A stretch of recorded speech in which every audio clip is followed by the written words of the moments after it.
কি টিউশন স্যারের কাছে প্রত্যেক দিন বকুনি খাচ্ছ? তো ইতিহাসের পড়া করে দিতে পারছো না? পারবে কি করে? তোমরা তো পদ্ধতি জানো না কেমন করে পড়তে হয়।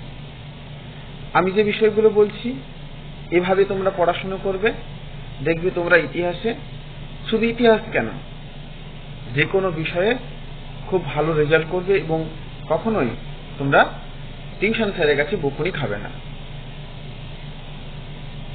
আবার একটা বিষয়, ইতিহাসের ক্ষেত্রে বড় যে অসুবিধা থাকে ছাত্রছাত্রীদের, সাল মনে রাখতে পারছো না, স্যার বেশি করে তোমাদের মুখস্থ দিচ্ছে, তোমরা মুখস্থ করতে পারছো না, তখন তোমরা বকুনি খাচ্ছ। আশা করি তোমরা কিন্তু পুরো কথাটা ভালো করে শুনলে এবং তা ফলো করলে আর বকুনি খাবে না।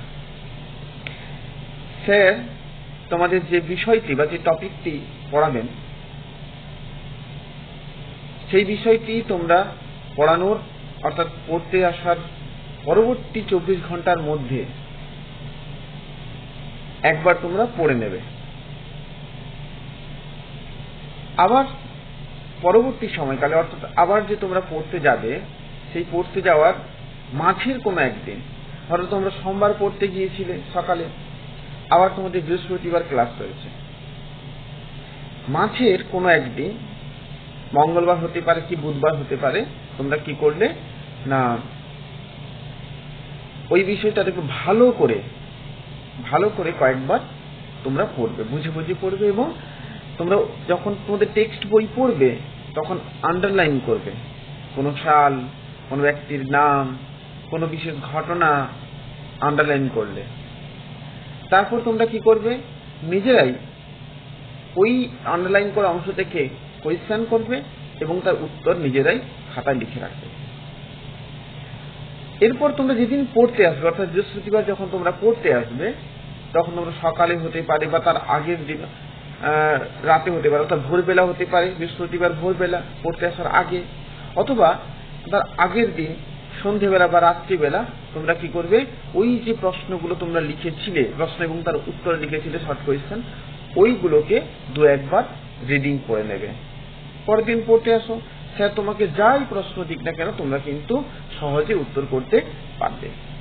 এবার বিষয় যে লং প্রশ্নের উত্তর কি করে করবো, মুখস্থ কি করে করবো, দেখবে টেক্সট বইটা যদি তোমার ভালো করে পড়া হয় এবং টেক্সট বইয়ের প্রত্যেকটি টপিকের যদি তথ্যগুলো তোমরা ভালো করে জানো, আর স্যার তোমাদেরকে নিশ্চয়ই বিভিন্ন ভাবে কোয়েশ্চেন কিভাবে হয় ওই টপিক থেকে, লং কোয়েশ্চেন কিভাবে হয়, 4 নাম্বার কি 8 নাম্বার অথবা 2 নাম্বারে কি ধরনের প্রশ্ন হয় তোমাদের নিশ্চয়ই আলোচনা করবেন।